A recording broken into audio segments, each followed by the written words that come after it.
রে মালাকুল মউত, আর কি কেউ বেঁচে আছে রে মালাকুল মউত? এবার মালাকুল মউত বলবেন আল্লাহ জি না, আর কেউ নাই। বলবেন কে আছে? বলবেন রব্বুল আলামিন, এখন শুধু তুমি আছো আর আমি আছি, আল্লাহ আর কেউ নাই। এইবারে আল্লাহ বলবেন, এই মালাকুল মউত, মউত মানে তুমি মরে যাও, তুমি এখন মরো মালাকুল মউত, তুমিও মরো, তোমাকে মরতে হবে। এবার মালাকুল মউত বলবেন আল্লাহ কেমন করে আমি মরবো? আল্লাহ কেমন করে আমি জান কবজ করব, নিজের জান নিজে কবজ করব? আল্লাহ রাব্বুল আলামিন বলেন, এরে মালাকুল মউত, দুনিয়াতে যেমন মানুষের জান তুমি কবজ করেছো, রূহকে কবজ করেছো রে, এই মতো তোমার জানকে তুমি নিজে কবজ করো, রূহটাকে কবজ করো। মালাকুল মউত তুমিও মরো, তুমিও মরো, তোমাকে মরতে হবে। সুবহানাল্লাহ। মালাকুল মউত নিজে জান নিজে কবজ করে ও মারা যাবেন। তাহলে যে ফেরেশতাটা জান কবজ করছেন সেও তো বাঁচতে পারবেন না। শেষ কথা আল্লাহ যে কোরআনে বলছেন, কুল্লু নাফসিন যায়কাতুল মউত, মউতের মজা প্রত্যেক জানদারকে নফসকে একদিন চাখতে হবে। এবার বলবেন হাজী মাওলানা, মউত তো আসবে, কিন্তু কোন টাইমে মরবো, কখন মরবো, এটা কি কেউ জানে? জানে ভাই? বলেন, এটা কি কেউ জানে কখন আমি মরবো, আপনি কখন মরবেন? জানি কি? মাশাআল্লাহ, লেখা রাখেন মাওলানা, 2 মিনিট 4 মিনিট বাস, এক দুটা ঘটনা বলবো। আর বলছেন যে কখন মরবো, যদি মউতের কথাটা আমি আপনি যদি জানতে পারতাম যে অমুক জায়গাতে যে অমুক টাইমে মরবো, তো সেই জায়গাটাতে আমরা যেতাম না, নাকি? কিন্তু মউতের খবর কারোর কাছে নেই। ইমাম মালিক রাহমাতুল্লাহ আলাইহি একদিন স্বপ্ন দেখছেন, খুব বড় ইমাম, চারটা ইমাম, তার মধ্যে হলেন একজন ইমাম মালিক রাহমাতুল্লাহ আলাইহি। একদিন স্বপ্ন দেখছেন, আমি আপনি যেমন স্বপ্ন দেখছি মেলা এরকম, যে কোন জায়গাতে মানে পাখির মতন উড়ে বেড়াচ্ছি, কোন বিহার বাড়িতে যা ভাত খাচ্ছি, কোন জায়গাতে দিল্লিতে ট্রেনে সফর করছি, মেলা এরকম করেন না? করেন না? ছোট ছেলে পিলাগালা দেখবেন দিনে ক্রিকেট খেলবে, রাইতে চক চক চক four four four four four four করবে, মানে কি দিনে যা করবে রাইতে ওগুলো দেখবে, স্বপ্ন দেখে। ইমাম মালিক রাহমাতুল্লাহ আলাইহি স্বপ্ন দেখছেন। স্বপ্নে কি দেখছেন? যে ফেরেশতা মালাকুল মউতকে স্বপ্নে দেখে নিয়েছে, মালাকুল মউতকে স্বপ্নকে দেখে নিয়েছে। এবার ইমাম মালিক রাহমাতুল্লাহ আলাইহি বলছেন, যখন আজরাইল ফেরেশতাকে আমি দেখেছি স্বপ্নে, তা একটু জিজ্ঞাসা করিলি যে আমি কখন মরবো, কোন জায়গাতে মরবো। রে মুসলমান, যখন ইমাম মালিক রাহমাতুল্লাহ আলাইহি মালাকুল মউতকে স্বপ্নের মাধ্যমে দেখলেন, দেখার পর এইবারে মালাকুল মউতকে বলছেন, এ আল্লাহর ফেরেশতা মালাকুল মউত, আমি ইমাম মালিক কখন আমি মরব, কোন জায়গাতে আমার মউতটা হবে, আমার মউত কখন হবে, আমার কাছে তুমি জান কখন কবজ করবে, আমি কোন টাইমে মরব, কোন সময়তে আমার মউত হবে, দয়া করে তুমি আমাকে একটু বলে দাও। এই মালাকুল মউত, আমি কখন মরবো, আমার মউতটা কখন হবে, তুমি বলো তো। ইমাম মালিক রাহমাতুল্লাহ আলাইহি বলছেন, আমার কথাটা শোনা পর সেই মালাকুল মউত এরকম ভাবে 5টা লোক দেখালেন। কি দেখালেন? জোরে বলেন, কি দেখালেন? 5টা লোক দেখালেন। ইমাম মালিক বলছেন যে আমি 5টা লোকের ব্যাপারে জিজ্ঞাসা করব যে আর মানে কি, বলতে না বলতে আমার স্বপ্ন ভেঙে গেল। এবার কিন্তু ইমাম মালিক রাহমাতুল্লাহ আলাইহির মধ্যে মন খান কেমন কেমন করতে লাগলো। আল্লাহ জি আমাকে মালাকুল মউত আজরাইল ফেরেশতা 5খানা লোক দেখালেন, ইয়ার মানে আমি 5 ঘন্টা বাদ মরবো নাকি, ইয়ার মানে আমি 5 দিন পর মরবো নাকি, ইয়ার মানে আমি 5 মাস পর মরবো নাকি, ইয়ার মানে আমি 5 বছর পর মরবো নাকি, ইয়ার মানে আমি 500 বছর পর মরবো নাকি। 5টা আঙ্গুলের মানে কি আল্লাহ আমি বুঝতে পারলাম না মাবুদরি, এই 5টা লোকের মানে কি? মালাকুল মউত আমাকে 5টা লোক দেখিয়ে দিলেন। আল্লাহ কি করবে এখন? এই ভাবা চিন্তা করতে করতে ওই যুগে একজন মাওলানা ছিলেন, বড় মুহাদ্দিস ইবনে সিরিন রাহমাতুল্লাহ আলাইহি। ও কিন্তু স্বপ্ন দেখলে তাবির করতে পারতেন। এক পা দু পা করে ওই মাওলানার বাড়ি চলে গেলেন ইমাম মালিক রাহমাতুল্লাহ আলাইহি, সালাম কালাম করলেন, বসতে দিলেন। এবার ইবনে সিরিন রাহমাতুল্লাহ আলাইহি বলছেন যে মালিক কি ব্যাপার, তুমি আমার বাড়ি এসেছো, মানে কি তোমার দরকার রয়েছে? ওরে সুবহানাল্লাহ। এবারে ইমাম মালিক রাহমাতুল্লাহ আলাইহি বলছেন, মাওলানা আমি আজ রাত্রে মালাকুল মউতকে স্বপ্নে দেখেছি, আর স্বপ্নের মধ্যে আমি জিজ্ঞাসা করলাম আমি কখন মরব। মালাকুল মউত আমাকে 5টা লোক দিয়ে ইশারা করে দিয়েছেন। আমি মাওলানা বুঝতে পারি না যে 5 দিন পর আমি মরব, আমি বুঝতে পারি না যে 5 মাস পর আমার মউত হবে, আমি বুঝতে পারি না কি 5 বছর পর হবে, এই জন্য আপনার কাছে এসেছি। এবার ইমাম মালিক রাহমাতুল্লাহ আলাইহি বলেন, ইবনে সিরিন রাহমাতুল্লাহ আলাইহি একটুখানি মুচকি মেরে হেসে দিয়ে বলছেন, ইমাম মালিক 5টা লোকের মানে 5 দিন বাঁচবে না, 5টা লোকের মানে 5 ঘন্টা বাঁচবে না, 5টা লোকের মানে 5 মাস নয়, 5টা লোকের মানে 500 বছর নয়, 5টা লোকের মানে হলো এই যে মালাকুল মউত তোমাকে 5টা লোক দেখিয়েছেন, এই 5টা লোকের উদ্দেশ্য হলো, এই 5টা লোকের মানে হলো এই যে তুমি স্বপ্ন দেখেছো তার তাবির হলো এই। আল্লাহ রাব্বুল আলামিন কোরআন মাজিদে একটা সূরা দিয়েছেন, সেই সূরার নাম হলো সূরা লোকমান। আছে না নাই? কোরআন মাজিদে আল্লাহ একটা সূরার নাম দিয়েছে সূরা লোকমান। এবার ইবনে সিরিন রাহমাতুল্লাহ আলাইহি বলেন, ওই কোরআন মাজিদে একটা সূরা আছে সূরা লোকমান, আর ওই সূরা লোকমানের শেষের দিকে 5টা আয়াতে আল্লাহ রাব্বুল আলামিন 5খানা কথা জানিয়ে দিয়েছেন। ওই 5টা কথার ব্যাপারে আল্লাহ রাব্বুল আলামিনের ওই আয়াতের দিকে ইশারা করে মালাকুল মউত 5টা লোক দেখিয়ে দিয়েছেন। 5টা কথার ইলম, 5টা কথার খবর, 5টা কথার ইলম আল্লাহ রাব্বুল আলামিন ছাড়া অন্য কোন দুনিয়ার মানুষকে নাই। তার মধ্যে একটা আছে, ওয়ামা তাদরি নাফসুন বিআই আরজিন তামুত। এ ইমাম মালিক তুমি কোন জায়গাতে মরবে, কোথায় তুমি মরবে, ট্রেনে চাপা দিয়া মরবে, তুমি বসে যা মরবে, তুমি লেট্রিনের ভিতরে মরবে, তুমি গলিতে মরবে, তুমি পানিতে ডুবে মরবে, তুমি আগুনে পুড়ে মরবে, তুমি বাজারে মরবে কি বাড়িতে মরবে, এই ইলমটা আল্লাহ রাব্বুল আলামিন ছাড়া দুনিয়ার কোনো মানুষকে নাই, দুনিয়ার কোনো মানুষকে নাই। নারে তাকবীর। শুধু আল্লাহ তাবারক ওয়া তাআলার কাছে আছে 5টা খবর, তার মধ্যে হলো কি যে তুমি কোন জায়গাতে কিভাবে মরবে সেই খবরটা আল্লাহ ছাড়া কাউকে নেই। 4টা থাকলো, আর 4টা কি কি আল্লাহ মাচ্চা রাখে ইনশাআল্লাহ কোনোদিন বলবো, ওদিকে আমি আর যেতে পারবো না, সময় খুব শেষ। তো ভাই আমার, তাহলে এই আয়াত থেকে আমরা বুঝতে পারলাম যে আমাদের মওত কখন আসবে। এই খবরটা কার কাছে আছে? জোরে বলেন, এই খবরটা কার কাছে আছে? আরো জোরে বলেন, কার কাছে আছে? এবারে আর একটা খবর শুনলেন আপনারা, বলবেন যে হাজী মাওলানা বুড়িয়া মরবো না জওয়ানি হালাতে মরবো না কখন মরবো? গল্পর মাধ্যমে জ্ঞান একটা বই, বাংলা কিতাব আছে, ওই কিতাবে একটা ঘটনা লিখেছেন। কি ঘটনা? একটা খুব আল্লাহওয়ালা ইমানদার ছিল, নেককার, পরহেজগার, রাতে তাহাজ্জুদের নামাজ, দিনে আপনার রোজা, মানে সব সময়তে আল্লাহ বিল্লাহর ইবাদত করত। একদিন মালাকুল মউত তার কাছে মানুষের রূপে চলে এসেছেন। আসার পর তখন বলছেন যে আল্লাহওয়ালা তুমি যখন মরবে, মওতের কিছুদিন আগে তোমার কাছে একটা চিঠি আসবে, ওই চিঠিটা যখন তুমি পেয়ে যাবে তখন মনে করিও যে আর দুনিয়াতে বাঁচবো না, মরে যাব। যখন এই কথাটা বলা তখন ওই আল্লাহওয়ালা আবেদ তখন বলছে যে মরার আগে চিঠি যখন আসবে, এত দুনিয়াতে নামাজ রোজা করে কষ্ট করে কি করব, দুনিয়ার মজাটা একটু নিয়ে এলি।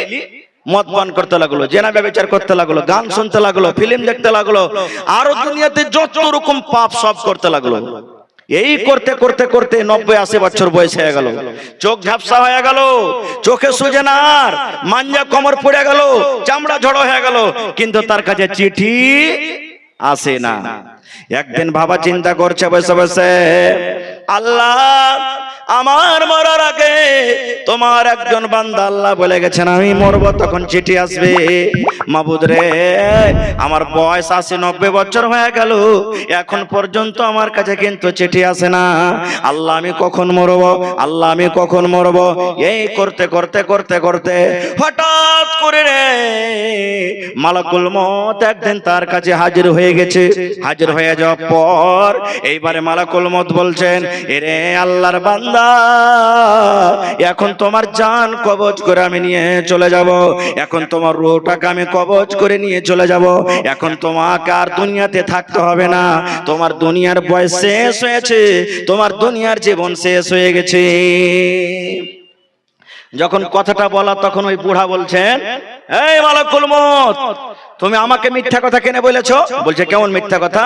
বলছে তুমি আজ থেকে 50 বছর এসে আমাকে বলনি যে যখন তুমি মরবে তোমার মরার আগে একটা চিঠি আসবে, আমার কাছে কোনো খবর নাই, চিঠি নাই, কিছু নেই, তুমি হঠাৎ আজকে জান খোঁজ করতে চলে এসেছো? বলছে না রে নাদান না, তোর কাছে আমি আজকে এসেছি, আমার আসার আগে অনেকগুলি তোর কাছে চিঠি এসেছে রে, অনেক পত্র এসেছে, অনেক চিঠি তোর কাছে এসেছে, কিন্তু তুই একদিনও তুই চিঠি খুলে দেখিস নি রে আল্লাহর বান্দা, একদিনও তুই চিঠি খান পড়ে দেখিস নি। বুড়া বলছে আমি মিথ্যা বলি না, আমার কাছে চিঠি আসেনি তো আমি পড়বো কেমন করে?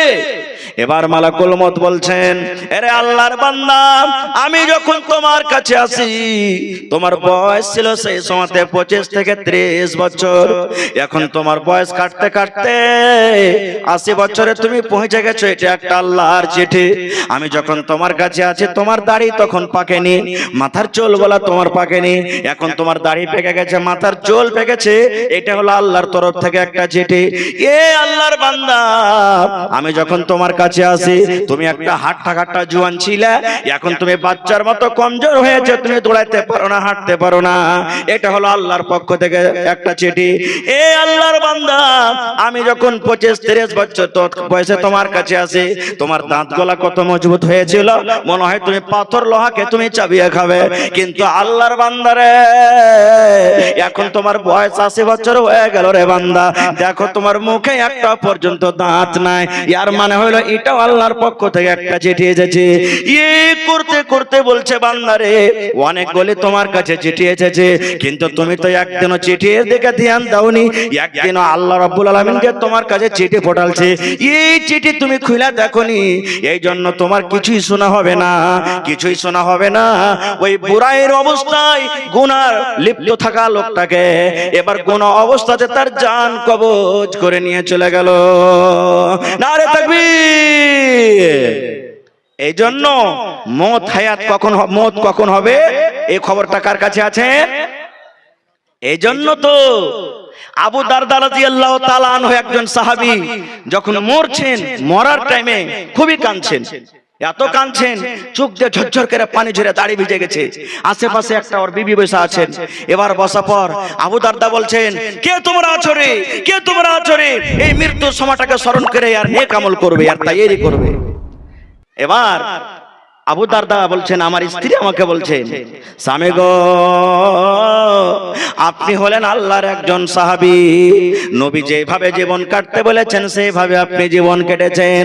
ও স্বামী জান, আল্লাহর একজন আল্লাহর নবীর সাহাবী হয়ে কেন আপনি এত কাঁদছেন, মওতকে দেখে কেন ভয় করছেন? এইবারে বন্ধুরে আবু দারদা কি কথাটা বলছেন শুনেন। বলছেন বেবি রে, আমি আবু দারদা, আমি আল্লাহর নবী যেভাবে জীবনটা কাটতে বলেছে সেইভাবে কেটেছি বিবিরে, কিন্তু আমি জানি না জীবনে কোন এমন একটা আমল করে রেখেছি যে আমলটা আল্লাহ তাবারক ওয়া তাআলার দরবারে হয়তো আমার কবুল হয়নি। বিবিরে, আমি নেকি মনে করে সে আমলটা করেছি রে বিবি, হয়তো আল্লাহ রাব্বুল আলামিন সে আমলটা করার কারণে নারাজ হয়ে মনে হয় আল্লাহ আমাকে জাহান্নামের ভিতরে দিয়ে দিবেন। এই জন্য কান্দে বিবিরে, আমি মরে যাব, আমার কাছে নেকি কম আছে বিবিরে, আমার কাছে অল্প নেকি আছে বিবিরে, আর আমার সফর যে মৃত্যুর পর শুরু হবে কিয়ামত পর্যন্ত লম্বা সফর, এত বড় লম্বা সফরে বিবিরে আমি অল্প নেকি নিয়ে কেমন করে আমি সফর করব, এই জন্য কান্দি বিবিরে, এই জন্য আমি কান্দি। সুবহানাল্লাহ। আবু দারদার একটা হাদিস শুনলেন, বুখারী শরীফের হাদিস। কতটুকু আমল করতেন যে আবু দারদা মওতের সময়তে কাঁদছেন, ওই সাহাবীর একটা হাদিস শুনলেন। সালমান রাদিয়াল্লাহু তাআলা আনহু আর আবু দারদা দুজনকে ভাই করে দিয়েছেন আল্লাহর রাসূল, ভাই করে দিয়েছেন। সালমান রাদিয়াল্লাহু তাআলা একটা সাহাবী আর আবু দারদা একটা সাহাবী। মায়েরা খালারা ভাইরা শুনেন ভালো করে হাদিসটা, খুব সুন্দর মজার হাদিস। এবার ভাই করে দিয়েছেন। আজকে যেমন আমরা শ্বশুরের বাড়ি বেড়াতে যাই, ভাইয়ের বাড়ি বেড়াতে যাই, চাচার বাড়ি যাই, নানা নানির বাড়ি যাই, যাই কি যাই না? হানা বলেন যাই কি যাই না? তো সালমান বলছেন যে আমি আমার ভাই আবু দারদার বাড়ি একবার বেড়াতে গেলাম, দুপুরের টাইম বেড়াতে যদি যাচ্ছি, দেখছি আমার ভাবি যা আছে আবু দারদার স্ত্রী একবারে কালো ঝালো হয়ে আছে, পাউডার লাগিয়ে নেয়, ঠোঁট পালিশ লাগিয়ে নেয়, সিধা করে নেয়, চুলগালা কেন একড়া ঝাঁকড়া হয়ে আছে মরিচের গাছের মতন, কাপড় গালা মনে হয় কালো ঝালো হয়ে আছে, সাফ সুতরা হয়ে নেয়। আমি তখন বাড়িতে ঢেকে আসসালামু আলাইকুম দিনু, ওয়ালাইকুম সালাম, বলছে এসো ভাই সালমান এসো এসো। আমার ভাবি আমাকে বাড়ির দিকে ডাকলেন, আমি বসলাম। বসার পর তখন আমি জিজ্ঞাসা করলাম, ভাবি আমার ভাই আবু দারদা বাড়িতে নাই, দেখতে পাই না, কোথায় গেছেন? তো ভাবি বলছেন যে সালমান তোমার ভাই কামে কাজে চলে গেছেন, মাঠের দিকে গেছেন, বসো এক্ষুনি আসছে মনে হয়। এবার গল্প সল্প করতে করতে সালমান বলছেন যে ভাবি ব্যাপারটা কি বুঝতে পারি না কিছু। ওর ভাবি বলছেন কি রে ভাই, কি তুমি বলছো যে বুঝতে পারি না কিছু?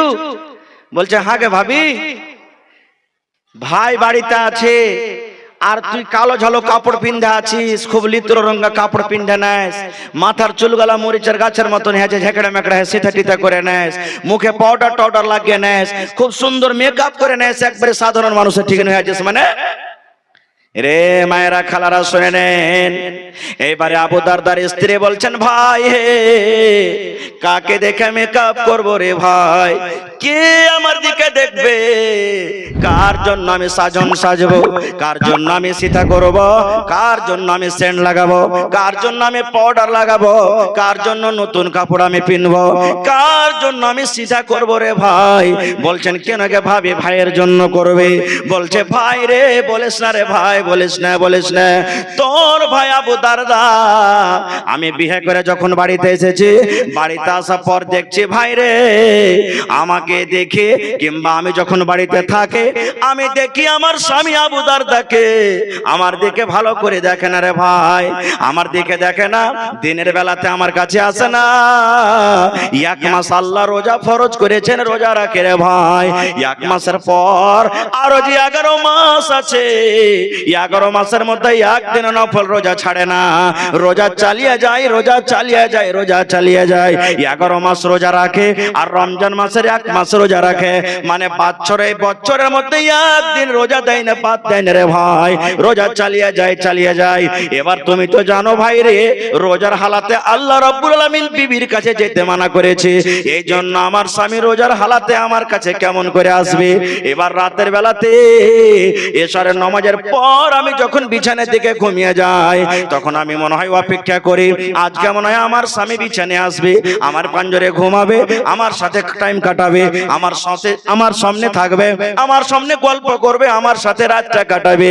কিন্তু ভাই রে একদিন 2 দিন করতে করতে করতে করতে বছর কেটে যায়, আমার স্বামী সারা জীবন তাহাজ্জুদের নামাজ পড়ে পড়ে রাত কাটিয়ে দেয়, রাতের বেলাতে তাহাজ্জুদের নামাজে রাত শেষ হয়ে যায়, রাতের বেলাতে আমার বিছানায় আসে না, আর দিনের বেলাতে রোজা করে থাকে, রোজার হালাতে আসে না।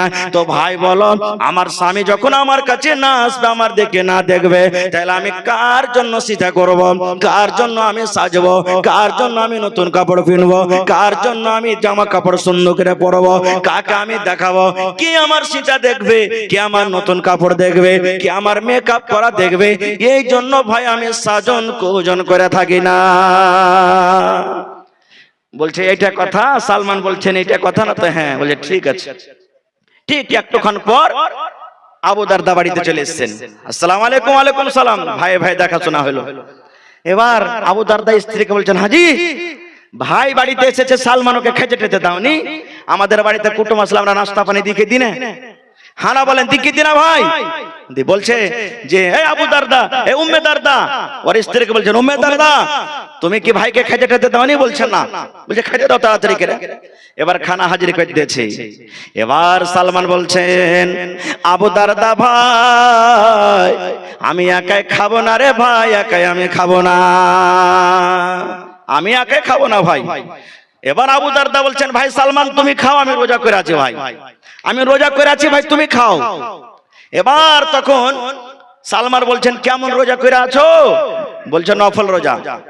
এইবারে সালমান বলছেন, এ আবু দারদা ভাই, রোজা ছেড়ে দাও, রোজা ছেড়ে দাও, তোমাকে রোজা করতে হবে না।